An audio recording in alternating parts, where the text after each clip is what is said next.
Com que estem treballant el tema de la Guerra Civil Espanyola i del franquisme, m'agradaria que reflexionareu sobre el paral·lelisme amb la gent refugiada actual. En la postguerra, milers de persones s'exiliaren i ara, 80 anys després, continua havent gent arreu del món que es veu obligada a abandonar la seva terra per raons de les seues idees o de la guerra.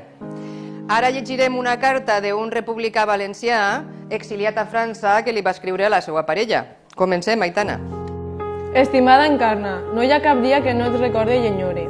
Hem creuat la frontera després de moltes penalitats i ara ens han ubicat en un camp d'acollida. Milers de persones sobrevivim com podem. Dormim sota les estrales, damunt l'arena. No tenim mantes i poc de menjar. Estem esperant que ens diguin què passarà amb nosaltres.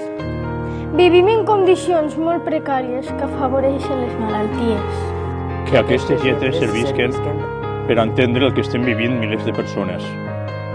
Si aconseguís que em donen asil, faré tot el possible per a retrobar-nos. Cuida't molt i molta força per a resistir.